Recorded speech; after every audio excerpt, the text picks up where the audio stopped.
और आइए शुरुआत कर रहे हैं आज की एक बड़ी खबर के साथ। उद्धव ठाकरे को आज रात भर नींद नहीं आने वाली है। ये मैं क्यों कह रहा हूं? अब उद्धव पर आखिरी वार होने वाला है। आखिरी वार आज हार हुई है, कल आखिरी वार। जरा फुल स्क्रीन लीजिए। आज विधानसभा में जय श्री राम के नारे लगे। ये महाराष्ट्र विधानसभा की तस्वीरें आप देख रहे हैं। महाराष्ट्र विधानसभा में उद्धव की बड़ी हार के बाद जय श्री राम के नारे लगे। सुनिए जरा सबसे पहले।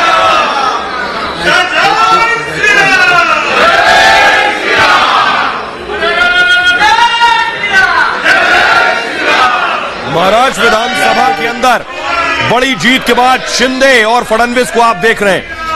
इस बड़ी जीत के बाद जय श्री राम के नारे लगे। सुनिए जरा, महाराष्ट्र विधानसभा की तस्वीरें आप देख रहे हैं। सुनिए।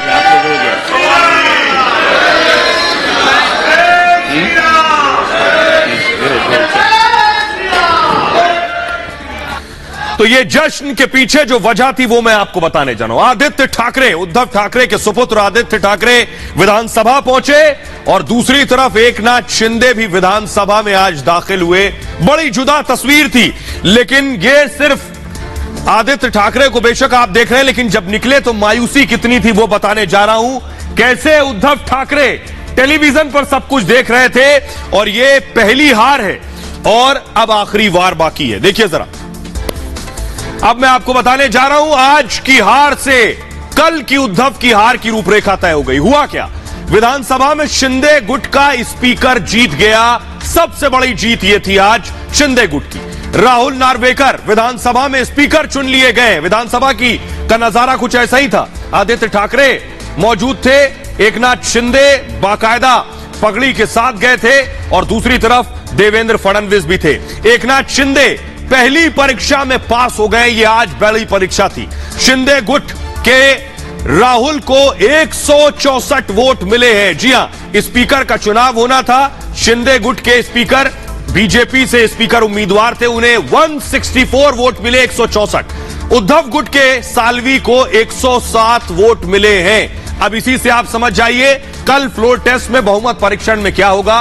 कल विधानसभा में होना है दरअसल फ्लोर टेस्ट और शिंदे गुट के स्पीकर फ्लोर टेस्ट कराएंगे, यानी राहुल स्पीकर होंगे। महाराष्ट्र विधानसभा में कुल सीटें कितनी हैं? 288। एक जो विधायक हैं उनका निधन हो चुका है। शिवसेना एमएलए लटके के निधन से अब विधानसभा की स्थिति हो गई है 287 की, यानी 287 विधायकों की। सदन में बहुमत का जादुई आंकड़ा 144 है। राहुल को कितना मिला स्पीकर के लिए? 164। 144 से भी 20 ज्यादा। स्पीकर चुनाव में शिंदे गुट बहुमत से आगे पहुंच गया है, तो कल भी संभव है। अब शिंदे की कल फाइनल परीक्षा होनी है। अब जरा सुनिए आदित्य ठाकरे क्या कह रहे हैं। वो कह रहे हैं बागी नजर नहीं मिला पा रहे हैं और एकनाथ शिंदे कह रहे हैं आज बाला साहब ठाकरे का जो सपना था वो पूरा हुआ जब बीजेपी के साथ आप शिवसेना आ गई। दोनों को सुनिए जरा। स्पीकर इलेक्शन में एक सैनिक है राजन सालवी जी और दूसरे जो है वो माजी सैनिक है, एक सैनिक है। तो इसमें बीजेपी को क्या मिला? यही बात कहता हूं जो उद्धव साहब ने भी दोहराई थी, वही बात मैं दोहराता हूं कि हम पे जो गुस्सा होगा, जो हमें जो धोखा दिया है वो मुंबई करों पे ना निकाले या मुंबई करों को धोखा ना दे। ये मुंबई के लिए अहम प्रश्न है। आरे अगर कारशेड वहां बनती है तो सिर्फ पेड़ों का सवाल नहीं है, वहां बायोडायवर्सिटी का सवाल है। हिंदू हृदय सम्राट बाळासाहेब ठाकरे यांच्या हिंदुत्वाचे विचार, त्यांची वैचारिक भूमिका घेऊन आम्ही पुढे निघालेलो आहोत। एक सर्वसामान्य बाळासाहेबांचा आणि दिघे साहेबांचा सैनिक हा एकनाथ शिंदे होता, परंतु त्या सर्व माझ्या 50 लोकांनी मला घरी काही लोक म्हणाले की आमच्या संपर्कात 10 आहेत, 15 आहेत, 20 आहेत, 25 आहेत। मी त्यांना सांगितलं नावं सांगा, मी त्यांना स्पेशल विमान करून पाठवून देईन। तो इधर विधानसभा में शिकस्त हो रही थी, उधर संजय राउत को फिर शायरी याद आ रही थी। अपने उसी अंदाज में देखिए कैसे अपनी खींच निकाल रहे हैं संजय राउत को। संजय राउत क्या लिख रहे हैं? लिख रहे हैं शतरंज में वजीर और जिंदगी में जमीर। अब जमीर याद आ रहा है, 2 दिन पहले तक ईडी दफ्तर में थे। अगर मर जाए तो समझो खेल खत्म। हमारा वजीर और जमीर अभी जिंदा है, हम बचेंगे और लड़ेंगे भी। जय महाराष्ट्र, ये संजय राउत ने ट्वीट किया। आइए लेकिन अब आपको जीत की तस्वीर दिखाने जा रहे हैं। बड़ी जीत थी शिंदे गुट के लिए, पहली बड़ी जीत 7 दिन के सियासी उठापटक के बाद। तो पहली तस्वीर देखिए। ये आप देख रहे हैं स्पीकर जो चुने गए राहुल नार्वेकर डिप्टी सीएम यानी देवेंद्र फडणवीस के पास साथ, और ये एकनाथ शिंदे को भी आप देख रहे हैं। ये स्पीकर की जीत यानी शिंदे की पहली जीत है। लेकिन मैं आपको दूसरी तरफ दिखाऊं कि कैसे बीजेपी खेमे में जश्न का माहौल था, ढोल नगाड़े बज रहे थे बीजेपी दफ्तर के अंदर इस जीत के बाद, क्योंकि पहली बड़ी विजय मिली है। ये देखिए जरा, ये चटाई लगा दी गई, पटाखे फोड़े जा रहे थे। होली और दिवाली बीजेपी ऑफिस में एक साथ मन रही थी इस जीत के साथ और सरकार बनने के साथ साथ। लेकिन आपको एक जुदा तस्वीर दिखाऊं, बीजेपी खेमे में जश्न था तो उधर मातोश्री में सन्नाटा पसरा था, और इतना ही नहीं, मातोश्री में सन्नाटा पसरा था। तस्वीर जो मैं आपको दिखाऊंगा, क्यों पसरा था, क्योंकि उद्धव के करीबियों ने धोखा दे दिया।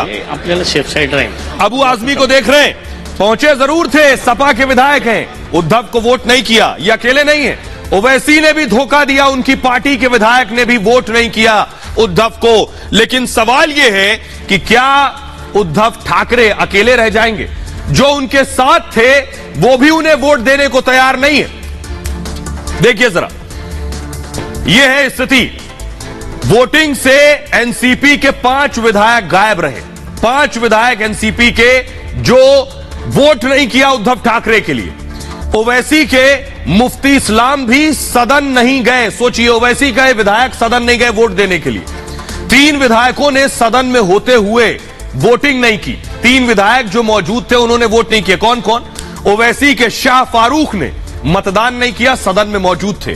अखिलेश के 2 विधायकों ने भी किनारा कर लिया उद्धव ठाकरे से। अबू आजमी रईस शेख ने वोट नहीं किया। ये दोनों समाजवादी पार्टी के विधायक। अबू आसिम आजमी महाराष्ट्र के समाजवादी पार्टी के अध्यक्ष हैं। उद्धव ठाकरे पर अबू आजमी ने हमला बोला, और अबू आजमी समाजवादी पार्टी के नेता का कहना है, विधायक का, धर्मनिरपेक्षता पर उद्धव सरकार को हमने दरअसल समर्थन किया था। शिवसेना हमेशा यह कहती रही कि बाबरी विध्वंस पर उसे गर्व था, उसके बावजूद हम साथ थे। अब उद्धव ने औरंगाबाद और उस्मानाबाद का नाम बदल लिया, इसलिए अब हम अलग हो गए, अब हम वोट नहीं कर रहे। हिंदुत्व गलत नहीं, लेकिन घृणा फैलाना गलत है, यह अबू आजमी ने कहा। जरा सुनिए समाजवादी पार्टी के नेता और विधायक अबू आजमी क्या कह रहे हैं। हमारा मकसद था कि महाराष्ट्र में सेकुलरिज्म चले और किसान, मजदूर, मुसलमान, नौजवान सबका काम हो, परंतु इन्होंने 2 बार गड़बड़ किया। एक बार हाउस में खड़े होकर उन्होंने बोला कि हमने शिव सैनिकों ने, बाला साहब ने बाबरी मस्जिद को तोड़ा, हमें गर्व है। एक तरफ सेकुलरिज्म, एक तरफ ये बात, और हमने, हमारे सहयोगी ने तय किया था कि हम लोग किसी कीमत पर भी तटस्थ रहेंगे, वोटिंग करेंगे नहीं।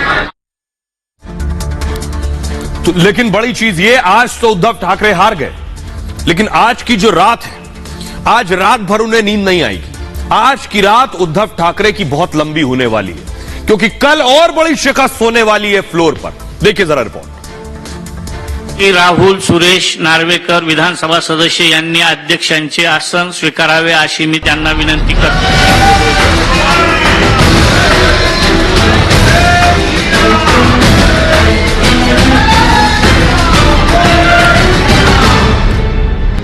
उद्धव ठाकरे के पहली हार के बाद अब बारी है शिंदे के आखिरी वार की। कल विधानसभा में बहुमत परीक्षण है, इसलिए उद्धव की आज की रात बड़ी लंबी होने वाली है। एकनाथ संभाजी शिंदे एक। आज विधानसभा में जब स्पीकर के चुनाव को लेकर विधायकों की गिनती हो रही थी, यामिनी यशवंत जाधव 130, तो बढ़ती संख्या के साथ उद्धव की धड़कन भी रफ्तार पकड़ रही थी। सुहास द्वारकानाथ कांदे 144,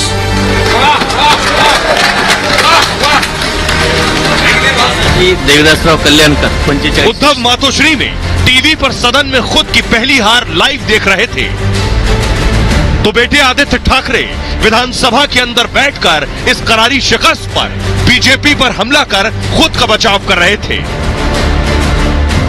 स्पीकर इलेक्शन में एक सैनिक है राजन सालवी जी, और दूसरे जो है वो माजी सैनिक है, एक सैनिक है। तो इसमें बीजेपी को क्या मिला? ये शिवसेना का अंतर्गत लड़ाई है, और ये शिवसेना के अंतर्गत लड़ाई अभी विधानसभा में भी आ गई है। अभी जो ग्रुप गिरे हैं, असली ग्रुप किसका, ये बात वहाँ पे तय हुई। अभी वो टेक्निकल जो मुद्दे हैं वो विधानसभा में आएंगे और वहां पर ये तय होगा और इसका विक्ट्री रहता है। तो ये एक बात हो गई कि कल नींद नहीं आएगी, लेकिन आज जो झटका लगा है वो बहुत जोर का है। आदित्य ठाकरे विधानसभा पहुंचे, लेकिन ये विधानसभा के बाहर मैं आपको दिखाऊं, विधानसभा में जो शिवसेना का दफ्तर था वो आज सील कर दिया गया था। अगली तस्वीर दिखाइए जरा, अगली तस्वीर दिखाइए। ये है शिवसेना का दफ्तर जिसको सील कर दिया गया है। फुल स्क्रीन जरा इस तस्वीर को लीजिए। बाहर फोटो लगी है बाला साहब ठाकरे, आदित्य ठाकरे और उद्धव ठाकरे की, लेकिन शिवसेना का दफ्तर विधानसभा में सील कर दिया गया, बाकायदा नोटिस चस्पा कर दिया गया।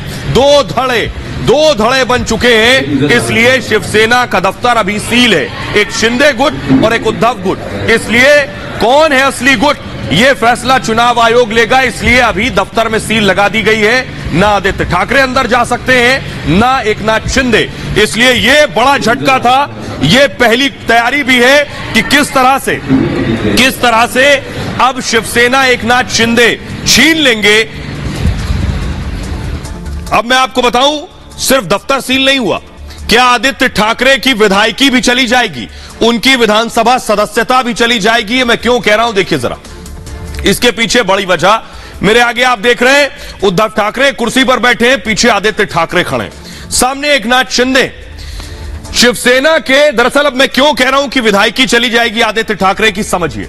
शिवसेना के दोनों गुटों ने आज व्हिप जारी किया था। व्हिप जारी किया जाता है जब विधायकों को वोट देना होता है, विधायी कार्य होता है विधानसभा के अंदर, और व्हिप जारी किया गया जिसके लिए उसी को वोट देना होगा। वोट नहीं दिया तो सदस्यता चली जाएगी। अब हुआ क्या, बन गए दो गुट। एक व्हिप उद्धव गुट ने जारी किया था और दूसरा व्हिप शिंदे गुट ने जारी किया था। अब कौन किसके व्हिप को माने? आदित्य ने शिंदे गुट के व्हिप से अलग वोट किया, यानी राजन को वोट किया। उद्धव गुट के 16 एमएलए ने व्हिप का उल्लंघन किया है और शिंदे गुट के चीफ व्हिप ने स्पीकर से बाकायदा शिकायत की है। शिंदे गुट ने कि व्हिप तो हमने जारी किया था, आदित्य ठाकरे और बाकी विधायकों ने दूसरी तरफ वोट किया है। स्पीकर से 16 एमएलए की सदस्यता रद्द करने की अपील की है, और ऐसा हुआ तो विधानसभा अध्यक्ष सभी एमएलए को नोटिस भेजेंगे और एक्शन हुआ तो आदित्य ठाकरे की विधायकी भी चली जाएगी। व्हिप उल्लंघन का मामला भी ये कोर्ट जा सकता है, जैसे पुराना मामला कोर्ट गया हुआ। लेकिन आपको आइए मैं दिखाता हूं, सुनिए जरा देवेंद्र फडणवीस क्या कह रहे हैं, सुनिए। जब पोलिंग हुई, मुझे लगता है स्पीकर के लिए जब आवाज से या हाथ से जो वोटिंग होती है उसका भी विरोध ऑपोजिशन के लोगों ने, जो आज से ऑपोजिशन पार्टी बनकर सभागृह में बैठी है, उन्होंने उसे भी अग्री नहीं किया। पोलिंग लीजिए, नंबर्स काउंट कीजिए, उसके बाद भी उन्हें चित्र दिख गया है 164 कहां और 107 कहां। तो मुझे लगता है कि जो नई सरकार है, हमारा उद्देश्य यही है कि महाराष्ट्र का विकास होना चाहिए, और हमारे मुख्यमंत्री और उप मुख्यमंत्री को शुभेच्छा तो मैंने उसी दिन दे दी। एकनाथ शिंदे जी ने कहा था महाशक्ति मेरे साथ है। लोकतंत्र में जनता सबसे बड़ी महाशक्ति होती है, ऐसा हम समझते हैं। उनकी महाशक्ति अलग है, वो राज्यपाल महोदय के कामकाज के आधार पर सबको, देश की जनता को पता चल गया है। 50 लोगों ने जो खिलाफ में शिवसेना का व्हिप जो है वो तोड़कर जो वोटिंग वहां पर की है बीजेपी के अध्यक्ष पद के चुनाव में, तो स्वाभाविक है ये मामला 11 तारीख को सुनवाई होगी उसकी। और आज महाविकास आघाड़ी की ओर से उपाध्यक्ष महोदय को लेटर दिया गया है।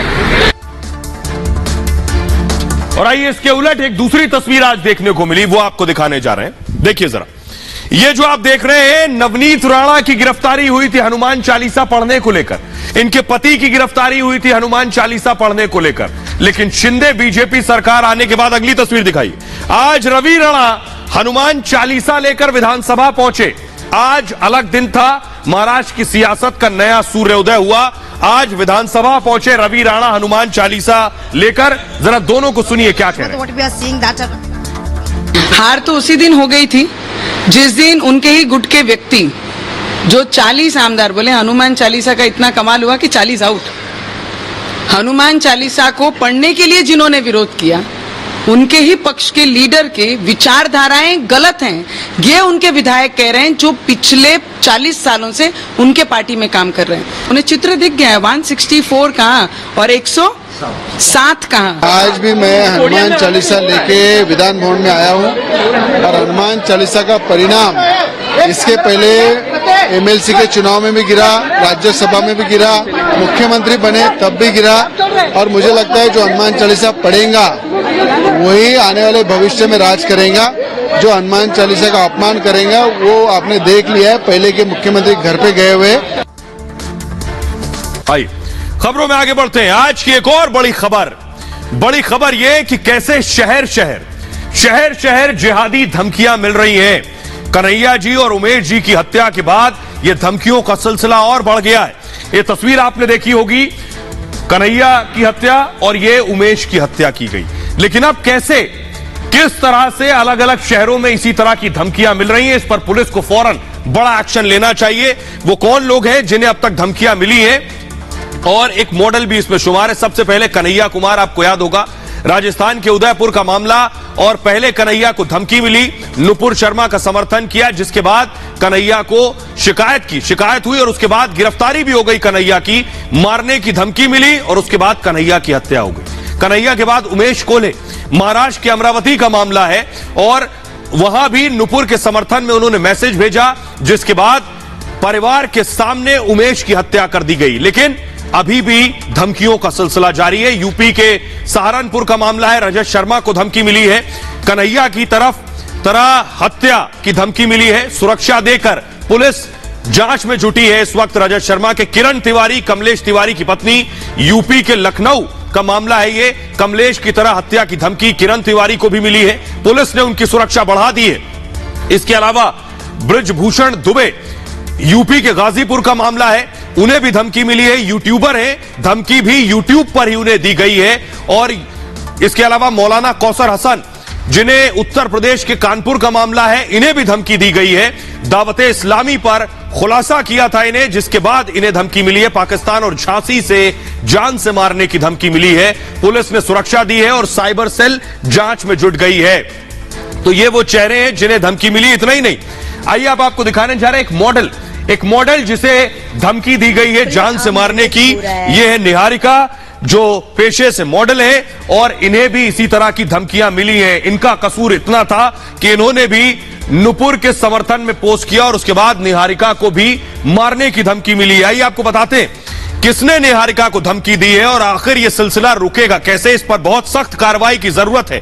यह जो जहनियत है, जिहादी जहनियत, इसका इलाज बहुत जरूरी है। सबसे पहले देखिए, ये मैं आपको बता रहा हूं, मॉडल को गला काटने की धमकी मिली है। राजस्थान, महाराष्ट्र, यूपी के बाद छत्तीसगढ़ में यह धमकी मिली है। मॉडल निहारिका तिवारी को गला काटने की धमकी दी गई है।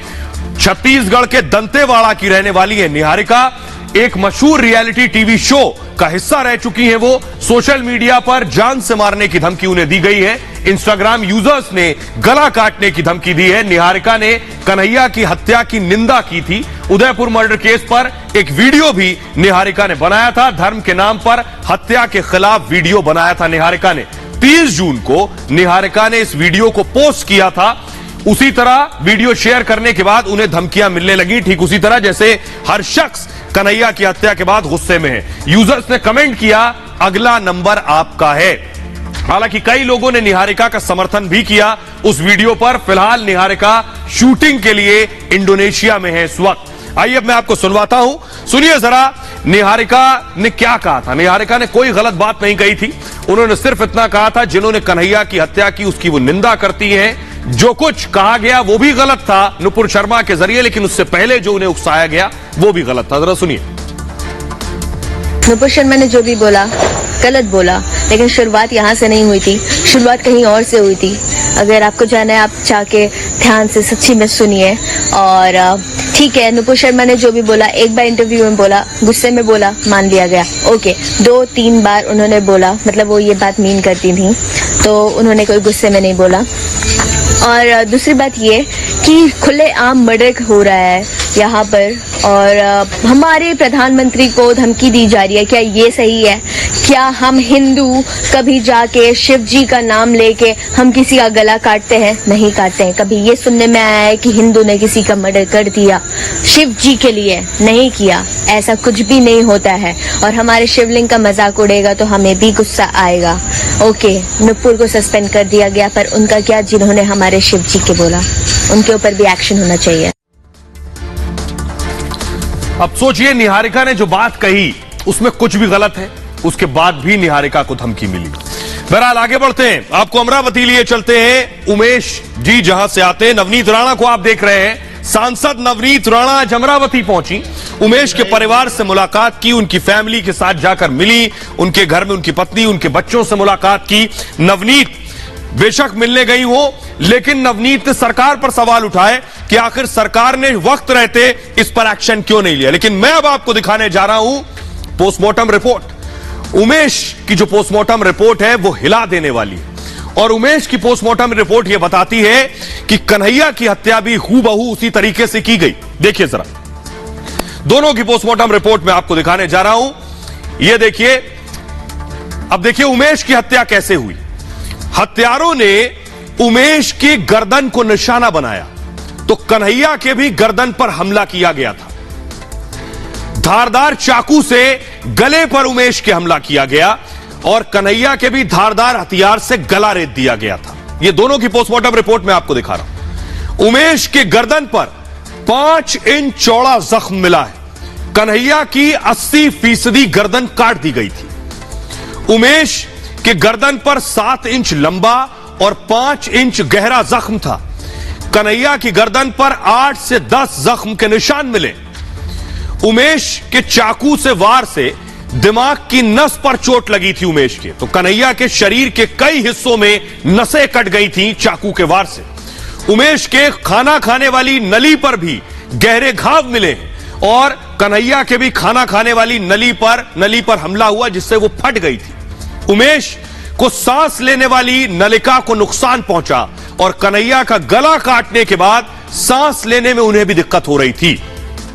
उमेश के चाकू की धार से आंख की नसें जो थीं वो भी घायल हो गई थी, जख्मी थी और कन्हैया के शरीर पर 30 से ज्यादा जख्म के निशान थे। यह पोस्टमार्टम रिपोर्ट बताती है कि किस बर्बरता से हत्या की गई। उमेश के काफी खून बहने से मौत हुई और यही कारण कन्हैया की हत्या के भी थे, ज्यादा खून बहने से उनकी मौत हुई। अब जरा सुनिए, नवनीत राणा पहुंची मिलने के लिए उमेश के परिवार से। उमेश के परिवार का क्या कहना है और नवनीत राणा क्या कह रही है, दोनों को सुनिए।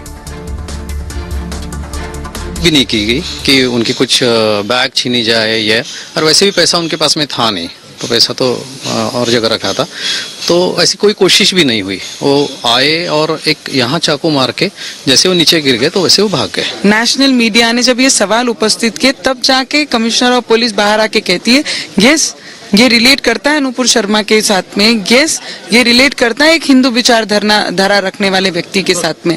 ये अगर 12 दिन पहले आ जाती घटना बाहर और लोगों को और प्रशासन को अलर्ट करती तो शायद उदयपुर की घटना वो टेलर को खुलेआम आकर कोई मार नहीं देता। अब उनके परिवार से जब मैंने बात की, उन्होंने यही कहा है कि पहले तो ये फास्ट ट्रैक में जाना चाहिए हमारा केस। और आइए आपको दिखाने जा रहा हूं अब मास्टरमाइंड, उमेश जी की हत्या का मास्टरमाइंड जिसकी गिरफ्तारी हो चुकी है, जिसने इस पूरी हत्या की साजिश रची, उसको अरेस्ट कर लिया गया है। ये आप तस्वीरें देख रहे हैं। अरेस्ट करने के बाद पुलिस ले गई। आज पुलिस ने पेशी की। इरफान की तस्वीरें ये आप देख रहे हैं। ये देखिए, मुंह पर काला कपड़ा बांधा हुआ है, ये है इरफान। इरफान ने आखिर इस हत्या की साजिश कैसे रची आपको पता है? मोबाइल के जरिए एक मोबाइल पर मैसेज भेजा गया, उस मैसेज को कैसे इरफान ने चारों तरफ फैला दिया और जिसके बाद हत्या की साजिश रची गई। देखिए जरा कैसे। यह आपके सामने मोबाइल आ गया है और हुआ क्या, पुलिस कस्टडी में अमरावती का इस वक्त मास्टरमाइंड इरफान, जिसकी तस्वीरें मैंने आपको दिखाई, इरफान शेख को पुलिस कस्टडी में फिलहाल भेज दिया गया है। 7 जुलाई तक पुलिस कस्टडी में रहेगा इरफान। इरफान दरअसल एक एनजीओ चलाता है और खुद को सोशल वर्कर बताता है। इरफान को नागपुर से पुलिस ने पकड़ा था, जिसके बाद लालच देकर 5 लोगों की टीम बनाने का आरोप है। उमेश का दोस्त यूसुफ भी इरफान की टीम में शामिल था। 7 लोग, 7 कातिल जिनकी तस्वीरें मैं आगे आपको दिखाऊंगा। पशु चिकित्सक यानी डॉक्टर था, वेटरनरी डॉक्टर यूसुफ, उमेश को साल 2006 से जानता था। सोचिए, 2006 से जानता था, इस जानने वाले की हत्या की। व्हाट्सएप मैसेज को लेकर विवाद शुरू हुआ। दरअसल उमेश 2 व्हाट्सएप ग्रुप से जुड़े हुए थे।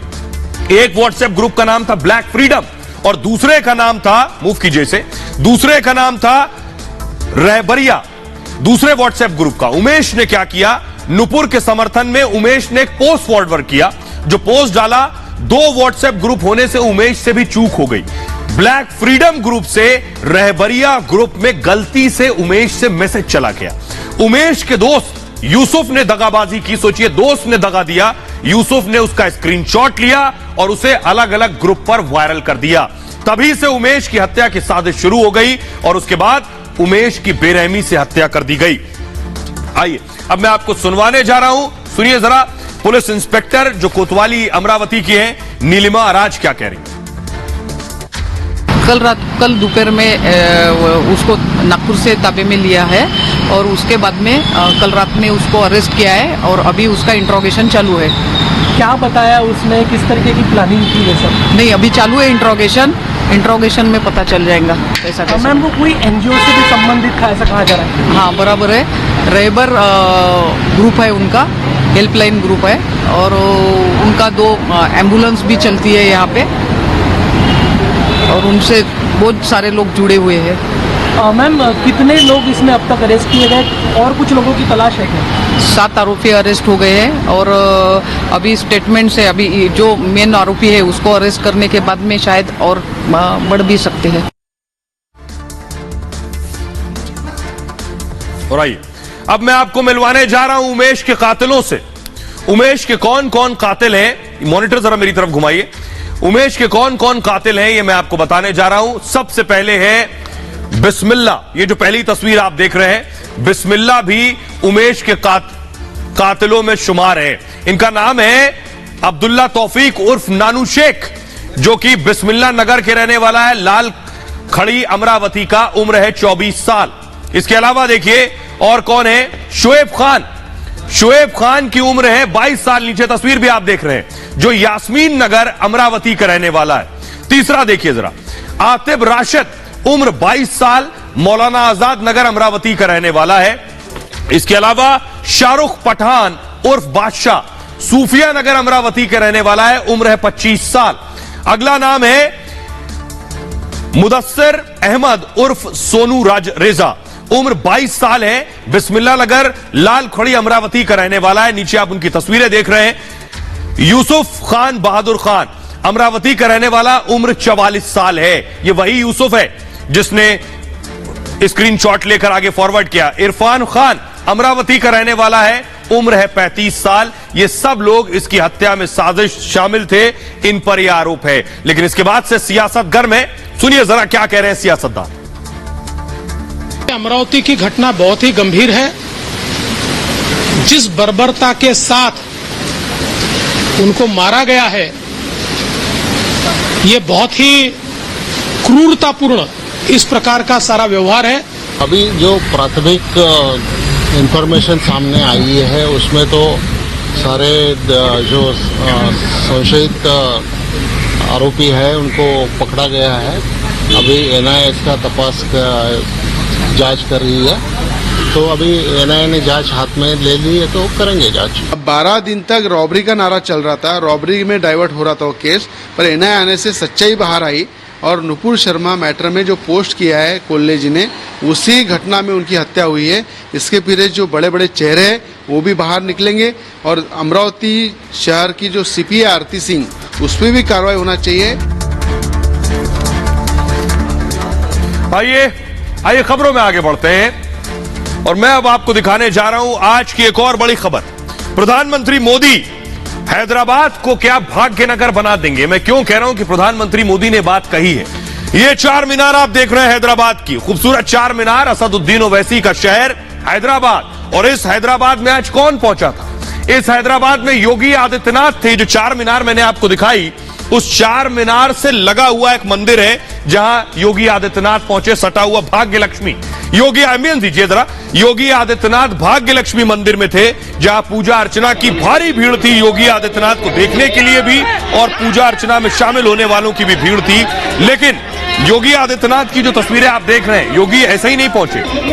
मंदिर से ही योगी ने ओवैसी को एक संदेश दे दिया है बिना कहे। जरा रिपोर्ट देखिए, उसके बाद बताऊंगा इस मंदिर में योगी क्यों गए और इस मंदिर से हैदराबाद को भाग्यनगर बदलने का कनेक्शन क्या है। रिपोर्ट देखिए जरा।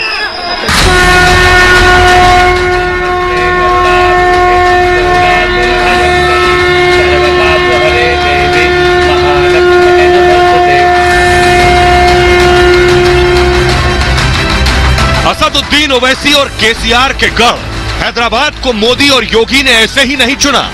बीजेपी का मिशन दक्षिण का द्वार हैदराबाद से ही खुलेगा। तो योगी ने हैदराबाद में दिन की शुरुआत भाग्यलक्ष्मी मंदिर में पूजा अर्चना के साथ की। इसी मंदिर के नाम से हैदराबाद का नाम भाग्यनगर करने की बात योगी दोहरा चुके हैं। योगी जी यहाँ पर आए और माता रानी का आशीर्वाद प्राप्त करें। और भाग्यनगर रखना नहीं है, शुरू से ही इस शहर का नाम भाग्यनगर था, जो कि बाद में बदल दिया गया था। तो सभी की यही आशा है कि फिर से जो नाम था भाग्यनगर वो फिर से रखा जाए। चार मीनार का ये इलाका जहां ये मंदिर मौजूद है, इसी इलाके से असदुद्दीन ओवैसी भी आते हैं। योगी ने भाग्यलक्ष्मी मंदिर से ओवैसी को भी संदेश दे दिया और बीजेपी के मिशन दक्षिण भारत का आगाज भी कर दिया, क्योंकि तेलंगाना में अगले साल चुनाव है और बीजेपी को लगता है कि कर्नाटक के बाद दक्षिण भारत फतेह का रास्ता तेलंगाना से होकर ही गुजरता है।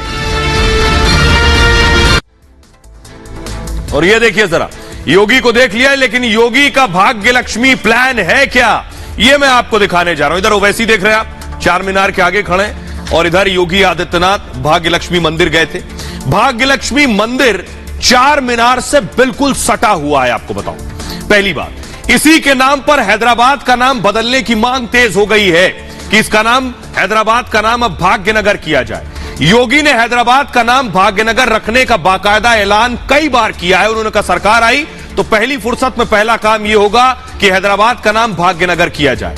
तब योगी ग्रेटर हैदराबाद नगर निगम में प्रचार करने आए थे चुनाव के दौरान, और कहा जाता है कि भाग्यलक्ष्मी मंदिर जो है ये 800 साल पुराना है, 800 साल पुराना। लेकिन मंदिर विरोधी पक्ष इस दावे से इत्तेफाक नहीं रखता है और वो लगातार मंदिर को वहां से हटाने की मांग कर रहे हैं कि इस मंदिर को यहां से हटा दिया जाए। इस विवाद को देखते हुए कोर्ट ने, अदालत ने यथास्थिति का आदेश दे रखा है। लेकिन आइए अब मैं आपको बताऊं कि जरा सुनिए, योगी जब गए थे चुनाव के दौरान तब भी हैदराबाद के नाम बदलने को लेकर क्या कहा था और तब भी ओवैसी को कितनी मिर्ची लगी थी, सुनिए जरा। भाइयों बहनों, अगर इलाहाबाद प्रयागराज हो सकता है तो हैदराबाद भी भाग्यनगर फिर से बन सकता है। तुम्हारा नाम बदल जाएगा पर हैदराबाद का नाम नहीं बदलेगा इंशाअल्लाह।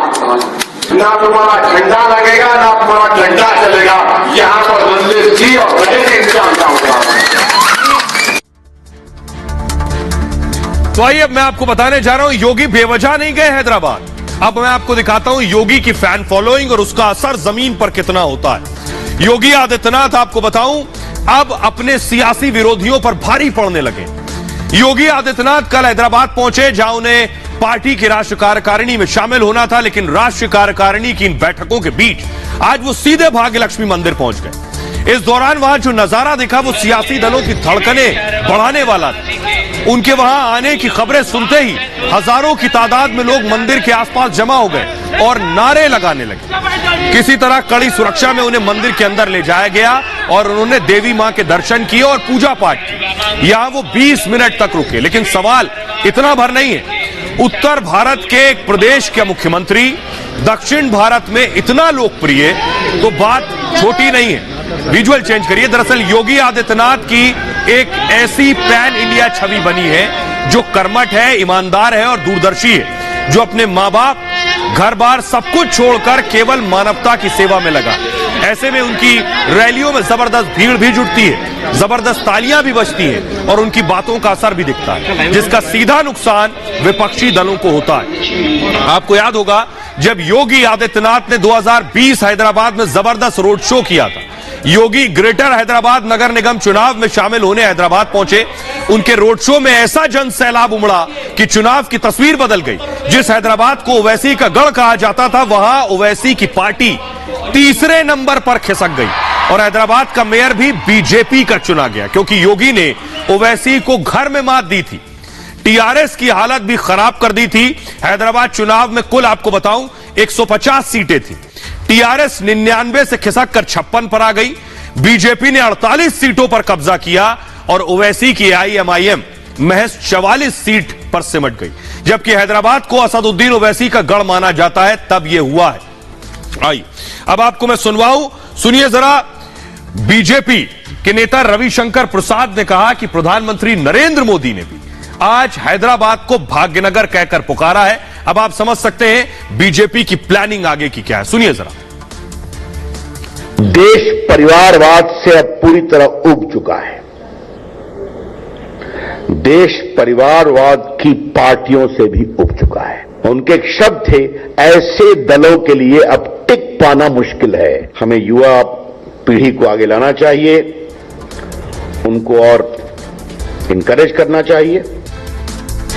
और आइए अब मैं आपको बताने जा रहा हूं, प्रधानमंत्री ने भाग्यनगर ऐसा ही नहीं कहा। प्रधानमंत्री ने आज एक बड़ी रैली को संबोधित किया, वो मैं आपको दिखाने जा रहा हूं। देखिए जरा, यह है प्रधानमंत्री की रैली। मंच पर जेपी नड्डा मौजूद थे, प्रधानमंत्री थे, हेमंत बिस्वा शर्मा थे, 19 राज्यों के मुख्यमंत्री पहुंचे हैं इस कार्यकारिणी की बैठक में और प्रधानमंत्री ने रैली को संबोधित किया। और प्रधानमंत्री ने, आइए आपको बताऊं, कैसे वंशवाद पर हमला किया यहां तेलंगाना से। बीजेपी की अब कोशिश है इस राष्ट्रीय कार्यकारिणी के जरिए कि वंशवाद मुक्त भारत, कैसे वंशवाद मुक्त होगा भारत, यह मैं आपको बताने जा रहा हूं। देखिए जरा ग्राफिक्स के जरिए क्या होने जा रहा है, मुझे ग्राफिक्स जरा बताइए। बीजेपी ने विपक्ष की दुखती रग पर हाथ रखा, पहली बड़ी बात। दूसरी बड़ी बात क्या है कि पार्टी का जो एजेंडा है, पार्टी के एजेंडे में वंशवाद का मुद्दा टॉप पर रहा। ये जो आप देख रहे हैं 4 लोगों को, तेजस्वी हो, परिवारवादी पार्टी अखिलेश यादव हो, उद्धव ठाकरे हो या फिर राहुल गांधी हो, बीजेपी ने वंशवाद मुक्त भारत का नारा दिया है। इसके साथ ही बीजेपी ने वंशवाद के बहाने केसीआर पर हमला बोला है। न सिर्फ केसीआर, बीजेपी ने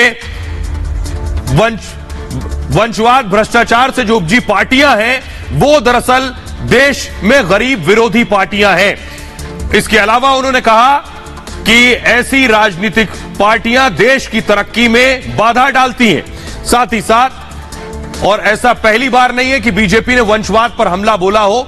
आपको बताऊं, यूपी में बड़ी कामयाबी के पीछे वंशवाद सपा समाजवादी पार्टी का उसको ले डूबा। इसके साथ ही बंगाल में ममता बनर्जी पर वंशवाद को लेकर हमला किया और बंगाल के अलावा दूसरे और जो राज्य हैं उस पर भी इसी तरह से हमला किया गया। आइए अब मैं आपको सुनवाता हूं, सुनिए जरा प्रधानमंत्री नरेंद्र मोदी ने क्या कहा। युवाओं का रोजगार का मतलब केटीआर का रोजगार है, आपका रोजगार नहीं है भाई।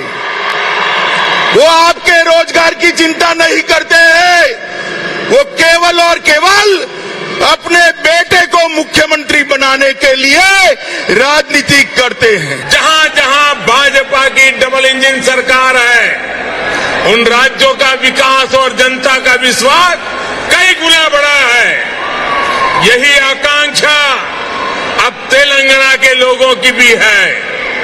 तेलंगाना के लोग लगातार भाजपा की डबल इंजन सरकार के लिए जनता चादर खुद ही रास्ता बना रही है।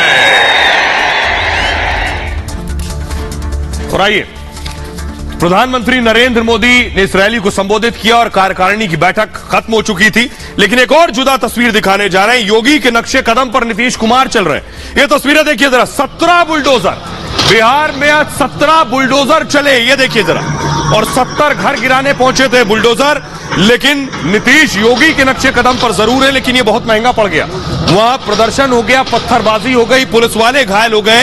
ये जो तस्वीरें आप देख रहे हैं, ये नीतीश का बुलडोजर है। क्या नीतीश को भी योगी का बुलडोजर अब भा गया है? बहरहाल ये भारत की बात है में इतना ही। आप अपना बहुत ख्याल रखिए। एक छोटे से ब्रेक के लिए रुक रहे हैं, लौट रहे हैं कुछ और बड़ी खबरों के साथ।